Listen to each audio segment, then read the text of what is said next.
Good morning students. आज हम next topic start करने जा रहे हैं। ये बहुत ही इम्पॉर्टेंट टॉपिक है। ये एग्ज़ाम में काफ़ी बार पूछा जाता है और ये 5 मार्क्स का क्वेश्चन जनरली आता है। इसका टॉपिक का नाम है triangle law of vector addition. Statement है इसकी, 2 vectors can be represented both in magnitude and the direction by the 2 sides of the triangle। वो कह रहे हैं इफ़ मतलब अगर 2 वेक्टर्स को, वेक्टर के पास 2 चीज़ें होती हैं, मैग्नीट्यूड और उसकी डायरेक्शन। अगर हम 2 वेक्टर को कैन बी रिप्रेजेंट मतलब दर्शा पाएँ बोथ इन मैग्नीट्यूड और डायरेक्शन में भी by the 2 sides of triangle, यानी हम 2 वेक्टर की मैग्नीट्यूड और उनके डायरेक्शन को ट्रायंगल की 2 साइड से अगर दिखा पाए, taken in the same order, जिनका ऑर्डर भी कैसा हो, सेम हो। ऑर्डर सेम होने का मतलब जैसे ये O से P तक एक वेक्टर जा रहा है जिसको हमने A वेक्टर बोला है, और P से ही फिर आगे जा रहा है Q तक जिसे हमने B वेक्टर बोला।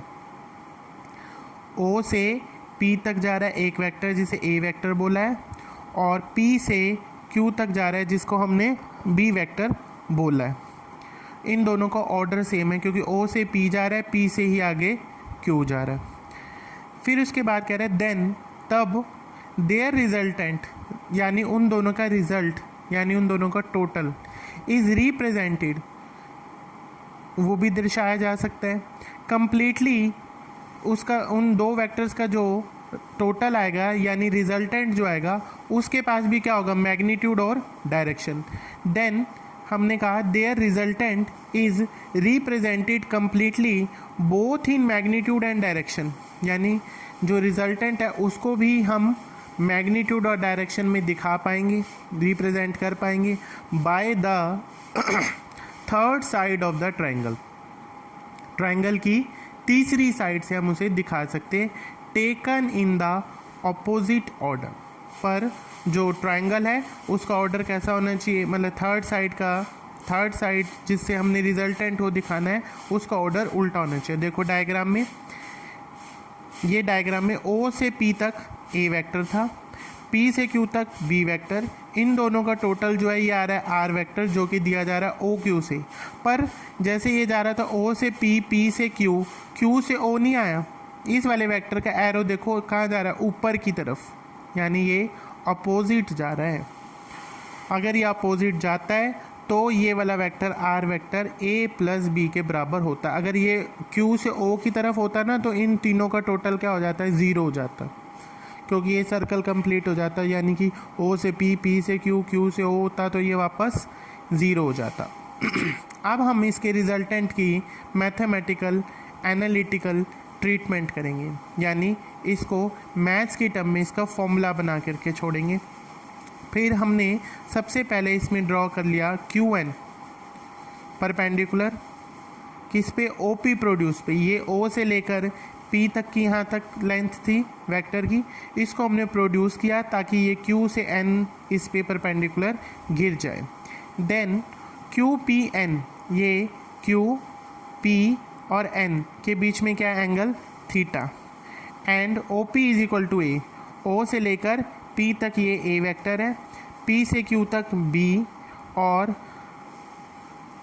OQ जो है वो किसके बराबर है, R वेक्टर के बराबर है। यानी अब हम इस R का फॉर्मूला डिराइव करेंगे। नेक्स्ट पेज पर अब वो कह रहे हैं then from right angle triangle QPN, ये डायग्राम मैंने पिछले पेज पे था इसलिए दोबारा अपनाया। अब हमने ये यहाँ पे N है तो हम कह रहे हैं राइट एंगल ट्रायंगल ले लिया QPN। इस ट्रायंगल के अंदर साइन थीटा अगर हम लगाते हैं तो साइन थीटा किसके बराबर होता है, perpendicular over hypotenuse P/H। P कितना है, QN, और H कितना है, PQ। तो हमने यहाँ पर QN upon PQ is equal to sine theta लिखा ताकि QN इज इक्वल टू क्या आ जाए, PQ साइन थीटा। PQ कितने के बराबर है, डायग्राम में आप देख सकते हैं साफ साफ किसके बराबर है, पी क्यू किसके बराबर है, बी के बराबर है, ये दिखाई दे रहा है यहाँ पर। उसके बाद ये यहाँ पे हमने इसको क्यू एन की वैल्यू बी साइन थीटा निकाल करके छोड़ दी। उसके बाद हम इसमें लगाते हैं कॉस थीटा की वैल्यू। कॉस थीटा होता है बेस ओवर हाइपोटेन्यूज, इसमें बेस कितना है पी एन और हाइपोटेन्यूज कितना है पी क्यू, तो हमने यहाँ पे लिख दिया P N upon P Q. इसमें पी एन यहाँ रख दिया, ये पी क्यू जो है उस साइड यहाँ पे मल्टीप्लाई होकर चला गया, इधर आ गया P Q cos theta. P Q फिर कितने के बराबर है, पी क्यू फिर से बी कॉस थीटा के बराबर है। अब हम इसी ट्रायंगल के अंदर, इस बड़ी वाली ट्रायंगल के अंदर अगर हम इस पूरी क्यू ओ एन इसके अंदर यदि अगर पाइथागोरस थ्योरम लगाएं तो वो किसके बराबर होगी, वो बराबर होगी O Q is equal to O N square plus Q N square. O Q square is equal to O N जो है, अब देखो ओ से लेके एन तक इसके दो पार्ट्स है, ओ से पी तक, पी से एन तक, तो हम इसको दो पार्ट्स में लिख सकते हैं।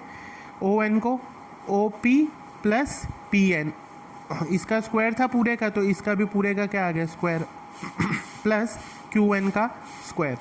ओ पी कितने के बराबर है, डायग्राम में दिखाई दे रहा है कितने के बराबर है, ए के। और ऐसे ही पी एन कितने के बराबर है, बी कॉस थीटा के। ये हमने यहाँ पे निकाला था पी एन क्या था, ये रहा बी कॉस थीटा। और यहाँ पर जो ये क्यू एन है ये कितने के बराबर है, बी साइन थीटा का स्क्वायर। अब इसका स्क्वायर खोल लेंगे, R square is equal to, इसका खोलेंगे स्क्वायर तो क्या आएगा, ए प्लस बी का whole square A square plus second term B square plus 2ab और ये पीछे वाली B square sine square theta. A square इन दोनों टर्म में से इस ये है B square cos square theta और ये B square sine square theta. B square हमने कॉमन ले लिया, ब्रैकेट में क्या बच गया cos square plus sine square जो कि 1 हो जाएगा, प्लस ये पीछे वाली term 2ab sine theta as it is. फिर आर स्क्वायर किसके बराबर आ गया, A square plus B square plus 2 ये 1 हो गया प्लस 2ab कॉस थीटा। ये आर स्क्वायर की वैल्यू आ गई यानी रिजल्टेंट के स्क्वायर की।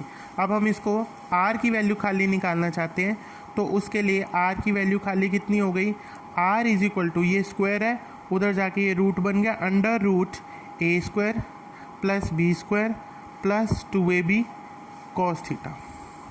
ये इसका रिजल्टेंट का फॉर्मूला आ गया लास्ट। अब ये जो ये रिजल्टेंट था हमारे पास, ये इसकी मैग्नीट्यूड तो आ गया पर इसकी डायरेक्शन नहीं आई, तो उसकी डायरेक्शन को देखने के लिए हम यहाँ पर क्या कहेंगे, let R makes an angle beta with the direction of ए।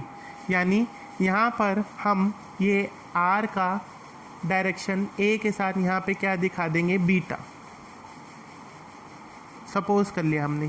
तो अगर हमने लिखा let R vector makes an angle beta with the direction of A की डायरेक्शन कौन सी थी, ये इधर, और आर किधर जा रहा है, इधर, तो इन दोनों के बीच में ये एंगल दिखा दिया बीटा। तो हम इस ट्रायंगल के अंदर बीटा की वैल्यू निकालने के लिए क्या लिखेंगे, टेंजेंट बीटा। डायरेक्शन दिखाने के लिए हम यूजुअली टेंजेंट का इस्तेमाल करते हैं। टेंजेंट बीटा क्या होता है, P by B perpendicular over base. Perpendicular कितने के बराबर है, क्यू एन, और बेस कितने के बराबर है, O P plus P N. तो हमने ये लिख दिया यहाँ पर, देखो Q N upon O N. O N कितना था, ओ से पी प्लस पी से एन।